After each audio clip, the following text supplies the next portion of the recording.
Didn't see him at all. Hi there. Hey, How are you? are you gonna, make an announcement? Yes. I know, I am just all up there today.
Good morning.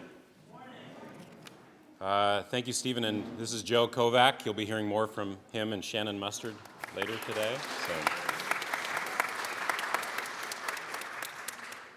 Welcome to St. John's. My name is Rob Thacker. I'm the music director here. Please rise, embody your spirit as we sing our gathering hymn for this month, Blue Boat Home.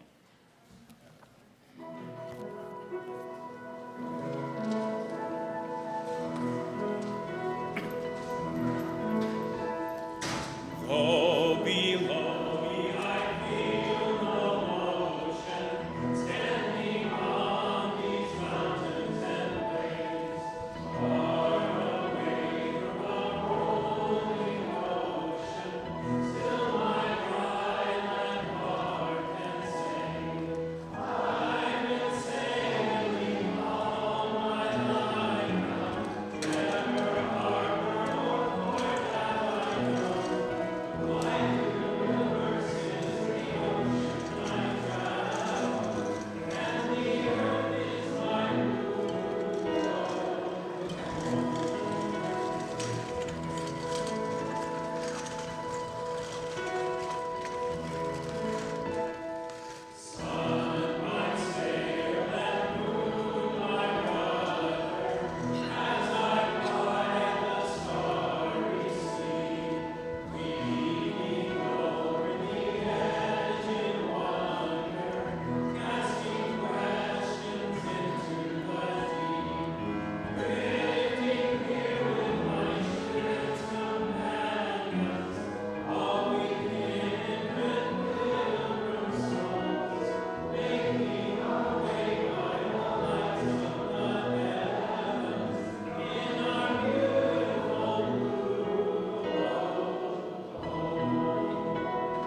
Good morning. We have several announcements this morning. Only one I will give you, and that is today after service is our soup and bread lunch. It failed to make the service memo. So make sure that you stay for lunch. I'd first like to invite Amara up. Oh, Alana, okay, it says Amara here. Sorry, Alana, come on up. Hello, everyone. My name's Alana. I am the chair of the search committee, and I have wonderful news. Hopefully, you all may have already seen the email that went out, but I have the great pleasure of announcing that our new developmental minister is going to be Reverend Karen Madrone. And so we are very excited about her coming, and I believe that we have a video that she prepared for you.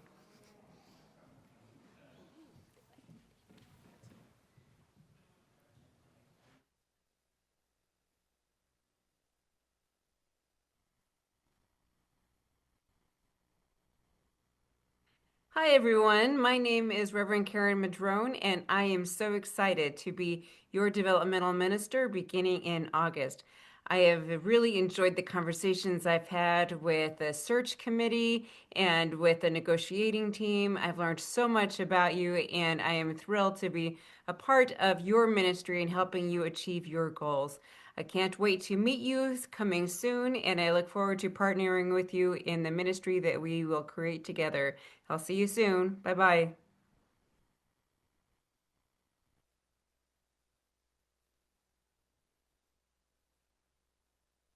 Thank you, Alana. David, about the cleanup? Yeah. Thank you.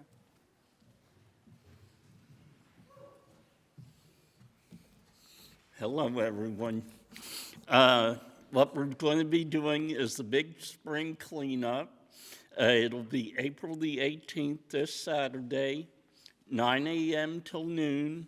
Feel free to bring some gardening tools, but I will also bring some tools for people without them. So let's make St. John's a beautiful place. Okay. I'd like to invite Ann up.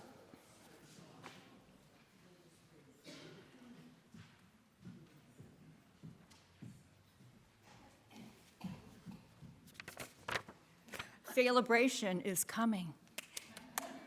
May 15th is our all-church potluck and celebration of all our errors, mistakes, fiascos, blunders, you get the picture. In short, all the things that make us human. But we need help planning the festivities. Today, after church at 12:45 in the library, please come and help us make this event an epic failure.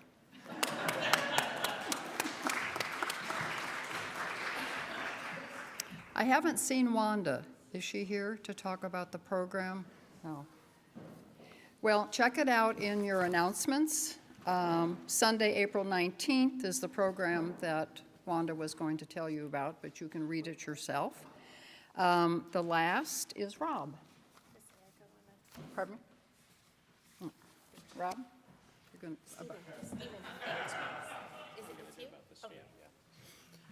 Hi. So as you notice, we have some special music today. Shannon Mustard and Joe Kovac are providing the special music today, but it is also a prelude, an announcement. They are part of a group called the Cincinnati String Project, which is a nonprofit music education program. They provide free music lessons for kids in Title I schools. They also perform as a quartet, and on May 3rd at 7 p.m. here in this space, they will be providing a concert. It's a benefit concert. It's for them to, or rather, donations will go towards their nonprofit group. There we go. It's not like a free, but come and provide some donations so they can help them in their cause. So enjoy the music today, and then also please come and enjoy the music on May 3rd at 7 p.m.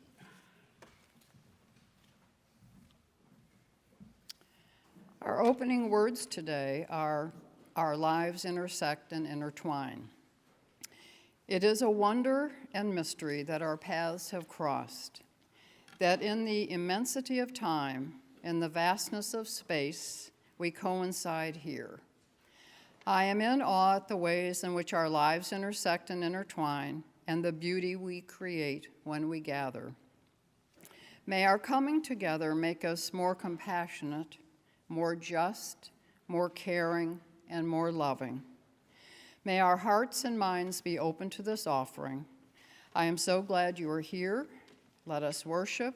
Let us marvel at the miracle of being here right now and the mystery that has brought us all together.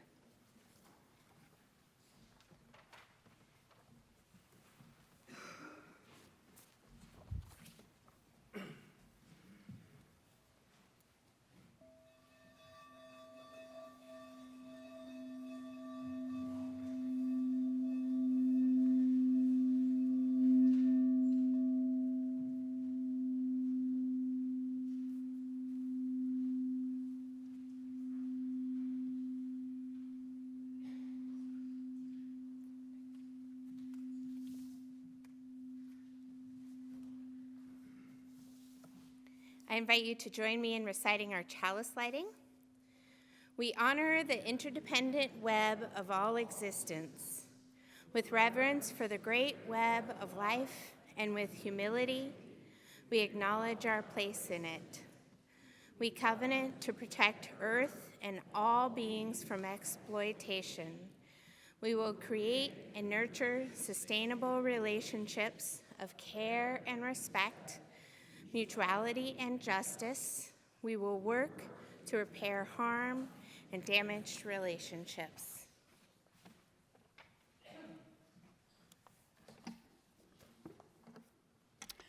Good morning again. and welcome to our St. John's Unitarian community. My name is Gay Glasscott, and I am the worship associate on this beautiful spring morning. You may be brand new to St. John's, or perhaps you have enjoyed this sacred space for many years. Regardless, you are welcome here. You have chosen to spend this time with us. We are grateful that you have. You will leave here hopefully refreshed and committed to another week of standing up for yourself, for your family, your community, our country, and our whole world. It's not an easy task, but being together and united does seem to help. At St. John's, we provide a safe yet open environment where everyone is encouraged to be their authentic self, to say out loud their truths with no fear of criticism, ridicule, or embarrassment. That being said, we Unitarians are always up and ready for a good discussion, healthy, respectful debate, and the endless possibilities that come with a loving, equal, justice-driven attitude and perspective on life. This morning, there will be lots of talk about gratitude and wonder and ways to feel and appreciate them. If you were fortunate enough this week to witness the successful splashdown of Artemis II, you understand exactly what I'm talking about. And honestly, for me, and perhaps for many of you, the feeling of gratefulness can be simplified into the saying that our parents and our grandparents were so fond of reciting and reminding us of, that old golden rule about treating others as you wish to be treated. It's that feeling and sense of gratitude when someone, anyone, treats you with respect, with openness, and no judgment about your age, gender, race, ethnic background, faith, sexual orientation, socioeconomic status. It's about being seen and valued for the person that you are. You feel grateful for that, and others are grateful that you are part of their lives.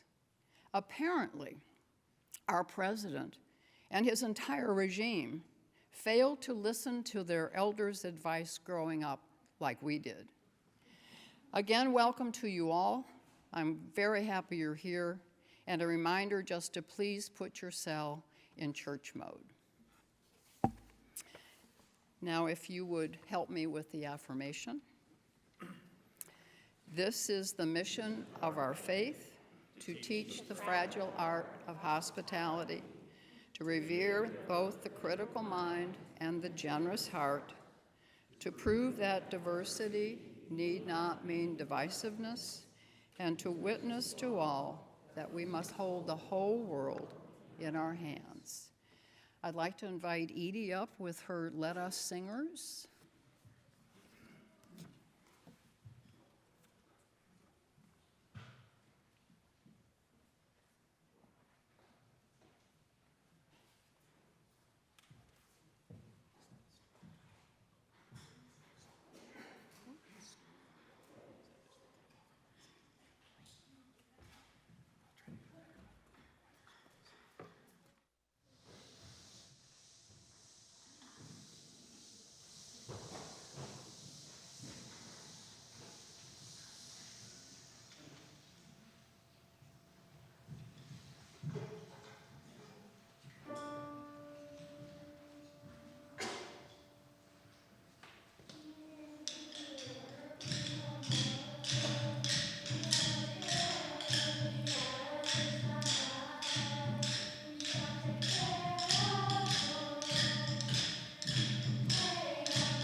Ooh, oh, boy.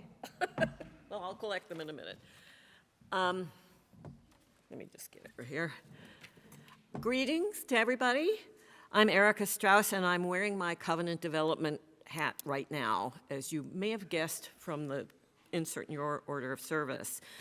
For those who don't know, our Covenant team developed a draft based on many, many months of work to solicit as much input as we could get. Then we gathered responses to that draft and several succeeding ones and incorporated these responses. A few weeks ago, we sent out a fourth draft to the congregation with a straw poll asking which way you'd vote if it was presented at the annual meeting. This is so we get an idea of whether we're ready for that. We got 35 responses with only 3 no votes for about 91%. That's great, but too small a sample. So we're trying again today with the text of a 5th draft and yes/no slips of paper where you will circle your response and then come give back to me on the outside. I'm going to be in the lobby with this jar. So we would like to have as many people involved as possible so we have something more like a representative number to guide us moving forward. As a reminder, what we have crafted is a behavioral covenant that spells out how we wish to treat each other within our St. John's community. It complements, but is not the same as mission, as its focus is on how we come together as a loving community, not on how we act to advance our values in the world outside. With that in mind, please take some time to read through the draft before you leave the sanctuary if you can. When you've finished reading and reflecting on the draft, think about this question. If this draft were presented for your vote at the annual meeting, would you support it? Just a caution, we're not looking for wording suggestions. We're asking you if you are in general agreement with the substance of the covenant. Please fold your slip of paper when you've indicated your choice, and after the service ends, I will be in the lobby to collect them. Are there questions? And also, if there's more than one of you who are wanting to respond, indicate the numbers for each response. Pardon? Does anybody need one who doesn't have one? Yes, and we also have more, which I have just spilt all over the floor here. So you can come to me and ask for this is a failabration early. Ask for one early if you need an extra one. Yes? This version appears different than the one that was sent by email. It's slightly different. It's just a different wording. Nothing was substantially changed from the one that was sent. Wanda. Question? Oh, Wanda. Wanda has pencils. Oh, Wanda has pencils. Okay, great. Thank you, Wanda. Any other questions? Does anybody need the full thing, like the full paper? Does anybody not have the copy of the insert? 2. Okay, 2. All right, I can do that.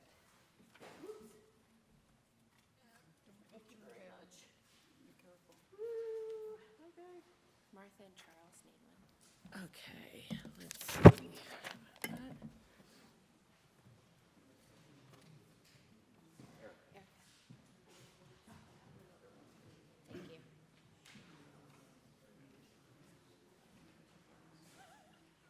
Oh, that's me.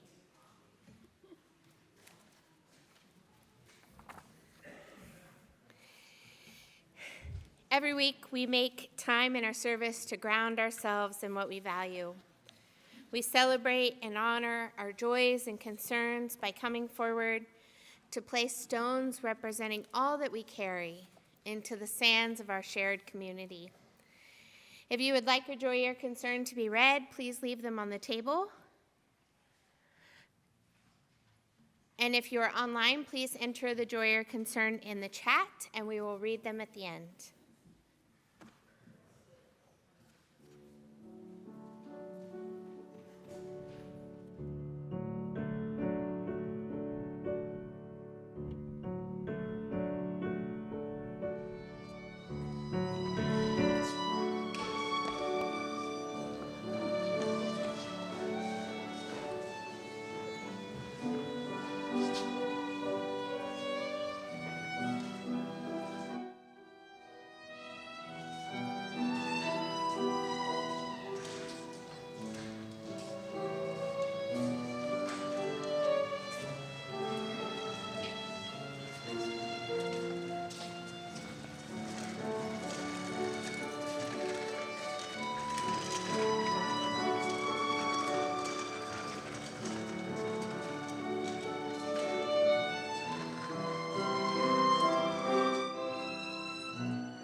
Edie says her husband Ron had major abdominal surgery for his cancer on Wednesday, and he's doing well. That's good.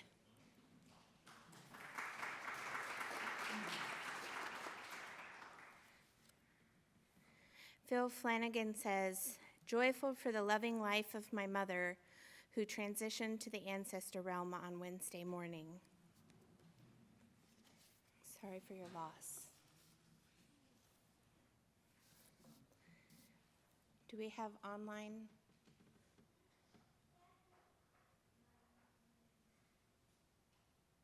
Okay. I want to invite you into a few moments of silence or meditation.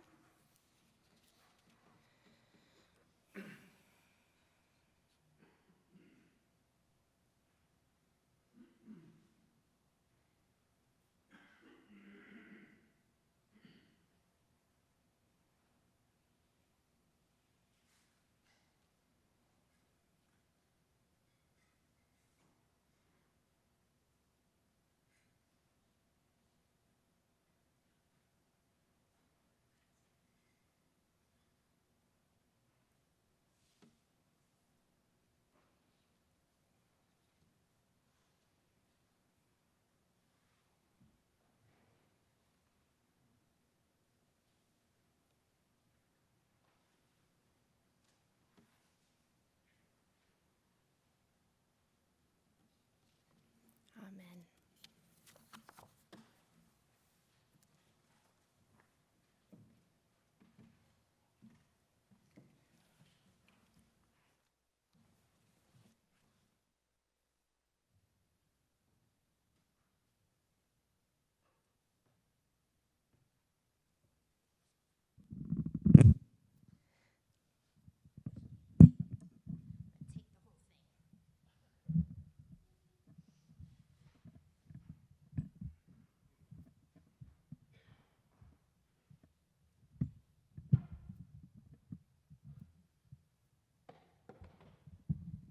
I want to invite the kids and anyone who feels called to come forward for our story for all ages. And for those of you who don't come forward, the pictures will be on the screen. They're gorgeous pictures. I hope the sun lets you see them.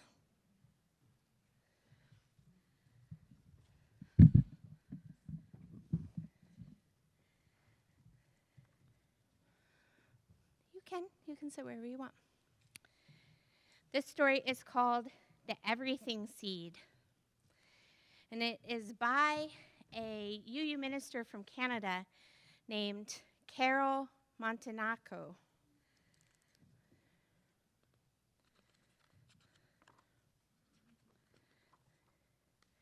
Have you ever watched a seed grow? Have you ever noticed how it begins so small, so still, so quiet, like a gift waiting to be opened? And how slowly it wakes up, begins to unfold, growing into something larger and larger and larger. Then you know that whatever comes from a seed usually ends up looking very little like the seed it came from, which is also true of the very first seed. Once, long, long ago, way back before the beginning, so long ago there was no such thing as time because there was no one there to count it. Everywhere was a huge, deep, mysterious place, like something waiting to happen. There were no stars, no sun or moon. There was no place like Earth, not a drop of water, or a single tree, or rock, or flower, or living beings anywhere. But in that deep waiting space was hidden the tiniest point of something no bigger than a seed. It was not a flower seed. It was not an oak tree seed. It was not a seed of corn, although all of those things were included in the seed. You might call it an everything seed, because that is what it became. That would be funny, wouldn't it?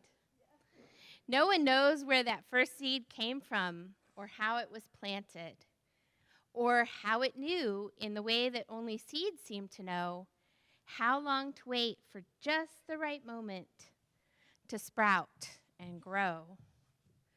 But all at once, this tiny seed, cradled and nourished in the rich soil of space, woke up, broke open, and began to unfold. Unfolding, unfolding, and blossoming forth into an enormous, blazing ball of light, like a great-grandmother's sun. And the universe was born. Out fluttered the galaxies like a storm of snowflakes, swirling and gathering into the brightest, most blindingly beautiful clouds of stars.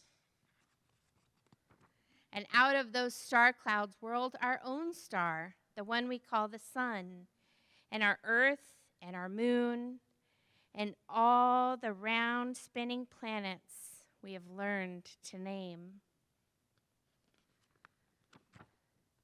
And this is the secret of that tiny seed. You and I were there in the very beginning. Just as the idea for each leaf on a big oak tree lies hidden in an acorn. We were there with all the stars and planets, all the rocks and oceans, plants and animals and people.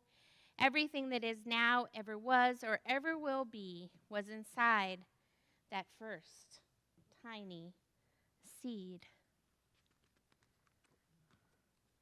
So whenever you hold a seed in your hand and wonder what it could become, imagine how you and all that is here once came from the tiniest speck of an everything seed, before it sprouted and grew long, long ago in the way back beginning of time.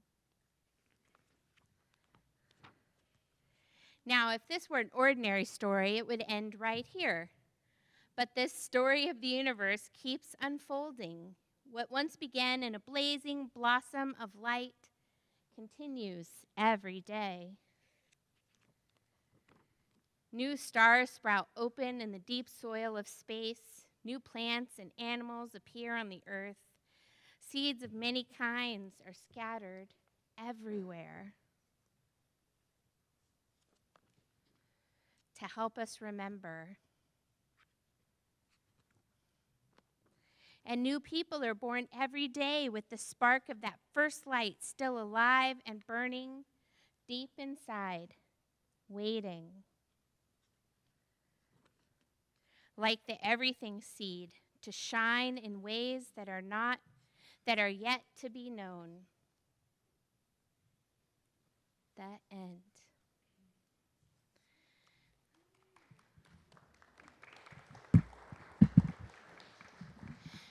Do we have any food for the kids to come get during a few places?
Hi, everyone. I feel like I was just here.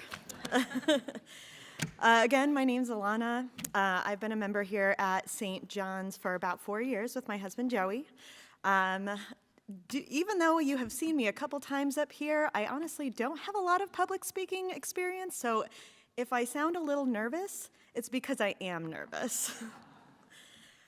In thinking about my pledge moment and the theme for this year's pledge campaign, which is rooted and flexible, I was taken back to where I started spiritually, my roots. I grew up in an evangelical Christian environment, and that shaped a lot of who I am. We went to church multiple times per week, and even one of the missions trips led to my professional work that I do today. When I went to college, I started to realize some of the practices at my home church and in Christianity in general didn't really fit who I was as a person and who I was developing into. So for years, I stopped attending church of any kind, hoping to avoid those conflicting feelings, but I missed the community aspect. A few years before I met Joey, I started returning to Christian churches. While people were friendly, I sat through many services feeling guilt and shame because I most certainly have not lived a perfect life. Nobody can. And while for some people, Christianity brings a sense of hope and forgiveness and grace, for me, it has always set an unattainable standard that left me feeling worthless inside. There was no flexibility for who I was becoming, so naturally, I went back to avoiding the topic altogether. When I met Joey, things changed a bit. My world became vibrant, and it didn't take long for me to know he was my person. What I didn't expect was to be suddenly confronted with all of those feelings that I had been locking away. When we talked about spirituality and religion, he told me he considered himself spiritual, but that Christianity didn't resonate with him. And completely unexpectedly, it broke me. Not because I was some firm Christian believer, I already had doubts at that point, but my family is, and they're a huge part of my ecosystem.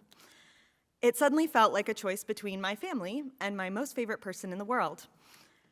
A month into our relationship, I spiraled into some of the most crippling anxiety and depression I've ever experienced. I didn't realize it then, but it was the beginning of my process of uprooting from the foundation of who I was and replanting in the foundation of who I wanted to be. It was one of the most painful things I've ever been through, and it culminated in a conversation with my mom where I simply asked, if I don't believe everything that you believe, will you still love me?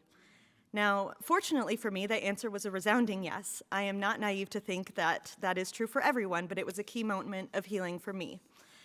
When I started this uprooting process, I felt lost. I wanted community, but not community that came with requirements that didn't fit who I was and my values. It was around then that Joey and I found St. John's. The first service we attended centered on physician-assisted suicide, and I immediately loved the fact that we could encounter deep critical thinking and challenging topics about ethics and morality while at church. So we kept coming. We became members, and I started to repot myself into a community that not only had a strong foundation of values and love-centered beliefs, but also had space for all of the parts of me, rooted but flexible. I didn't realize how much that foundation was supporting me until more recently, when Joey and I have been going through IVF in hopes to have kids. And let's just say, it hasn't gone well so far. So, and for anyone that has endured a long infertility journey, sorry, it's fresh, as we are in, you may already know that the emotional and physical storms that come with it are difficult. And I have personally leaned on many of the people in this amazing congregation that have helped keep me rooted. I've had friends tell me, you're taking this so well, like you're handling it so great. And to that I say, I'm really not. But I have a rock solid foundation between my family, my friends, and my church community that makes sure I don't fly away when things are hardest. I would not be who I am today without all of you and this wonderful place, and that is why I pledge. It may not always be very much, but it will always be something to help support the community that supports all of us. So here's what you all need to know to make it quick and easy to pledge. We have a page in St. John's website with all information that you can access directly, or you can use the QR code in your order of service to access it. April 19th is the day that we hope to conclude the pledge campaign. So this week and next week, our pledge team will be available to answer your questions in the foyer. and receive your pledge, and also, of course, thank you for your generosity. You can see Winnie, Charles, Joetta, and Adrian just outside the sanctuary. We rely on our members and friends to support the operational budget, so I thank you all for your generous contribution.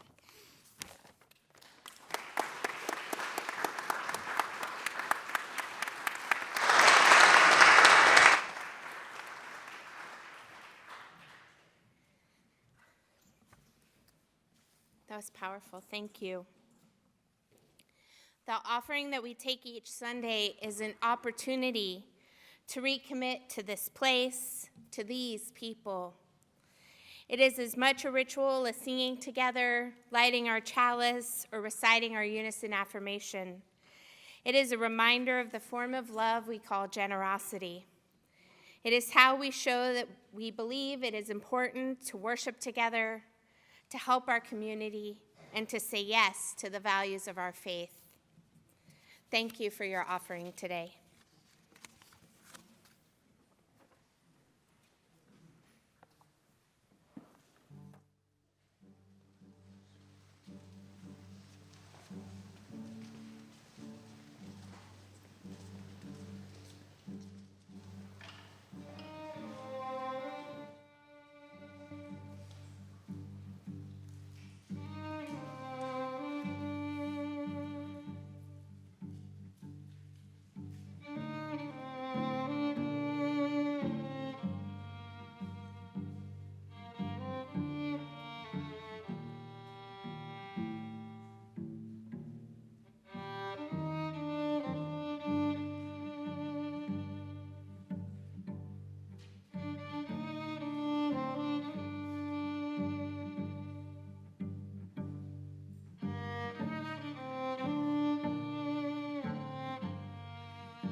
That was so beautiful. Thank you.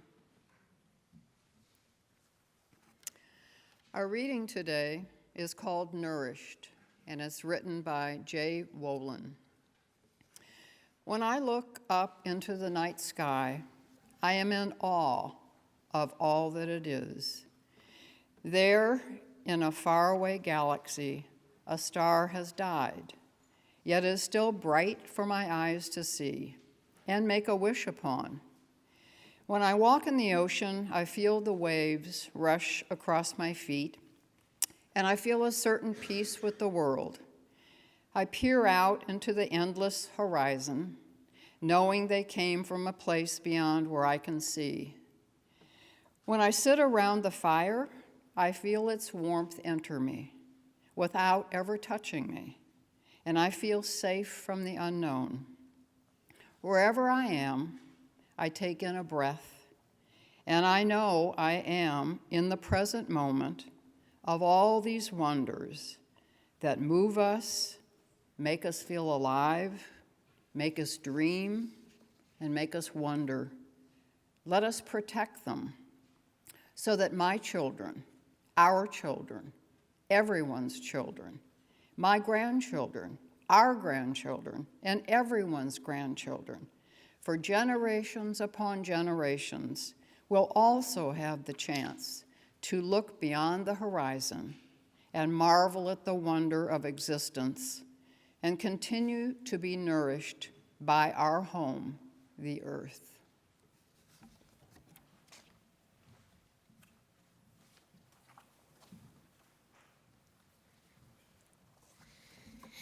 During the first part of the sermon, you'll see several pictures up here behind me. If you only take those in and tune me out, you'll still get the essence of the sermon. To give proper credit, they're all from pictures that NASA has released from the Artemis mission. Yesterday, although I think it was Friday, I wrote this a day or two ago. The Artemis 2 crew splashed down in a successful return to Earth after a mission that sent them around the moon. It was a mission that, for many, reminded us of our connection to one another, our interdependence with one another, and all the life on this glorious blue boat. On April 1st, yes, to my amusement, April Fool's Day, 4 people, including the first person of color, the first woman, the first Canadian, and the oldest person to fly to the moon, left the surface of the earth to return humanity to the moon. Commander Reed Wiseman, pilot Victor Glover, and mission specialists Christina Koch and Jeremy Hansen spent 9 days going further away from Earth than any other human beings before them. Each of them experienced what Frank White, an author and space philosopher, calls the overview effect. Frank White says, the first thing that most people think about when they think about the overview effect is no borders or boundaries on the Earth. And we know that. But we create maps that show borders and boundaries. And what the astronauts were telling me was, I knew before I went into orbit or went to the moon that there aren't any little dotted lines. But it's knowing it intellectually versus experiencing it. And so there's also this striking thinness of the atmosphere, something that they see. And again, for most astronauts, the feeling that the Earth itself is a whole system and that we're just a part of it. We need to think of ourselves as a part of this organic system, if you will. And then there are other things that come out of it, is the kind of conclusion they draw. I mean, those are things they see, and then there are conclusions they draw. And one of them is that we are really all in this together. Our fate is bound up with people that we may think are really different from us. We may have different religions, we may have different politics, but ultimately we are connected. totally connected, and not only with people, but with all of life. Frank White developed his understanding of the overview effect from interviews with dozens of people who had traveled to space and seen our planet from afar. And the crew of the Artemis II certainly seemed to have experienced it. The day after their launch, Commander Wiseman said, "There was a moment about an hour ago where Mission Control Houston reoriented our spacecraft as the sun was setting behind the Earth. And I don't know what we all expected to see at that moment, but you could see the entire globe from pole to pole. You could see Africa, Europe, and if you looked really close, you could see the northern lights. It was the most spectacular moment, and it paused all four of us in our tracks." In this past week and a half of our astronauts being in space, many of us have been invited to remember the interdependence of humanity, the jaw-dropping beauty of this planet we share. In a time when the U.S. is dismantling environmental protections and leaning hard into hyper-toxic Christian nationalism, in a time when our nation's president was threatening to destroy an entire civilization, a journey of 4 people away from the planet reminded us that we could still wonder. Reminded us that there are no borders, that children in Iran and Gaza are as vital and precious as children in Israel and the United States, that we share this thin atmosphere that holds all of life on Earth. We need these reminders, especially now. We need to remember that borders are lines that we draw on the map, not on the planet. In his poem, Gratitude, Reverend Max Kapp says, "Often I have felt that I must praise my world for what my eyes have seen these many years and what my heart has loved.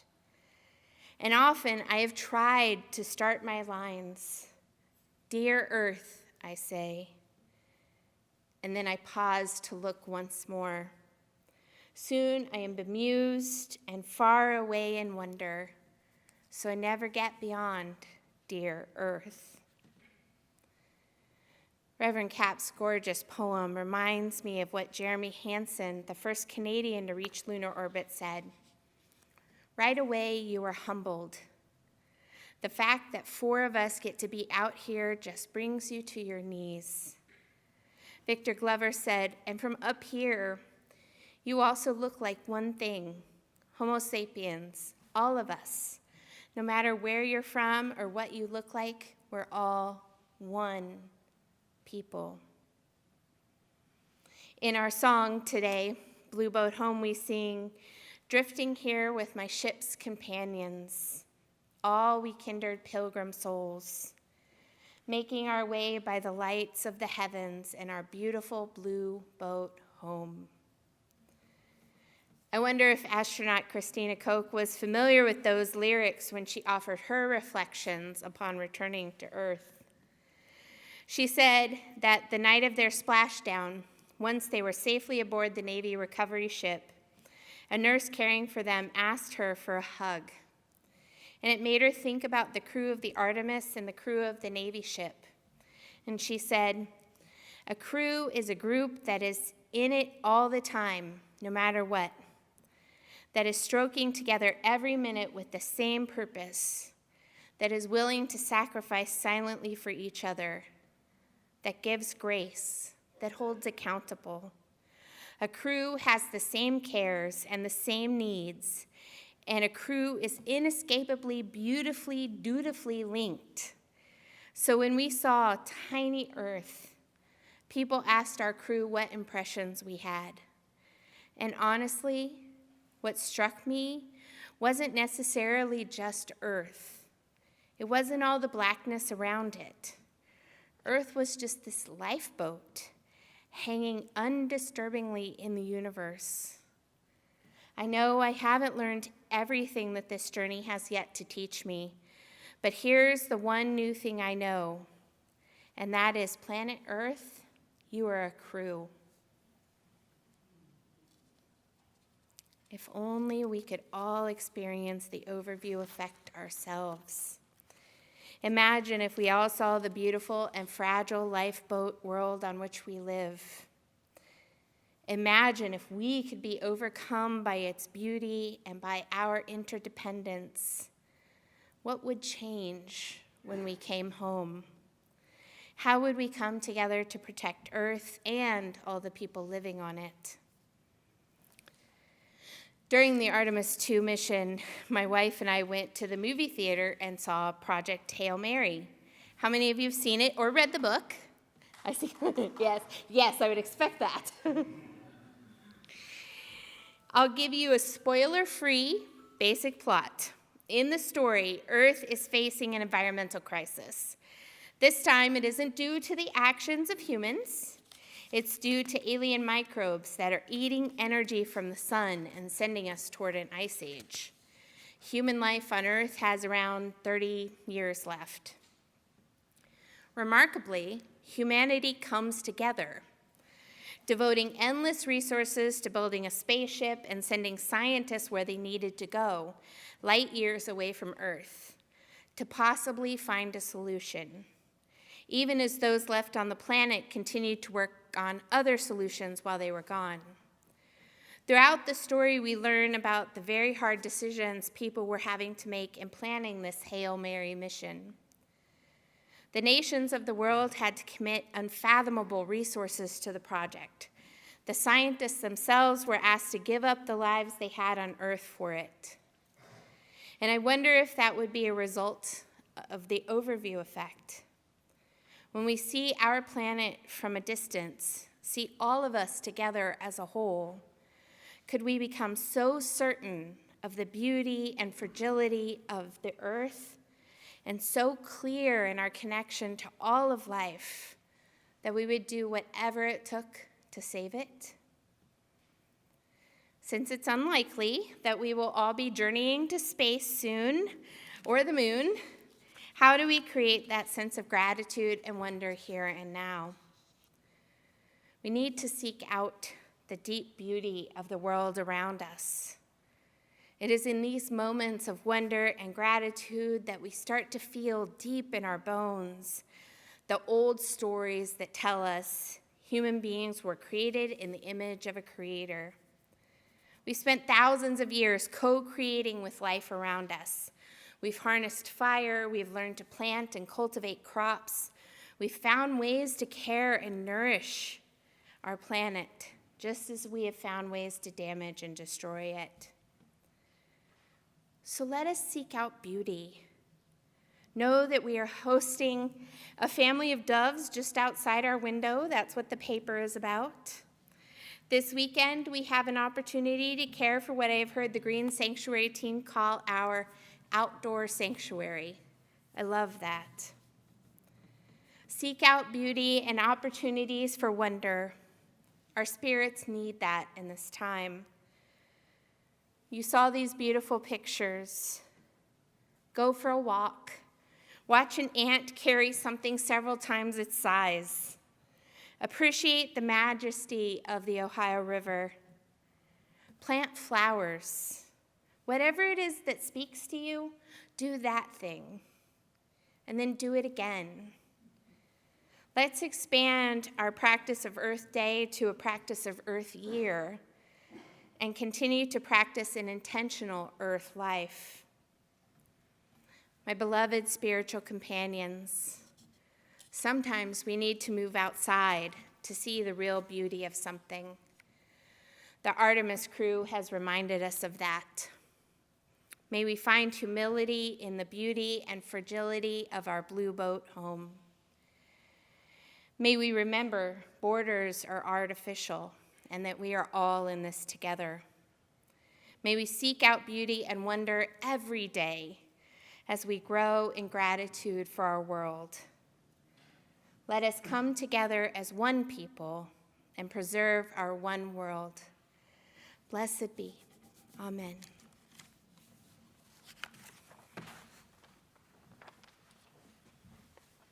Before we sing our closing hymn, after the benediction, our postlude will be provided by our guest musicians today, so I encourage you to stay and enjoy the postlude. Please rise and embody your spirit as we sing hymn 21, For the Beauty of the Earth.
May we carry its smoke with us into the streets, into the places where holiness is hard to see, but always waiting to be noticed.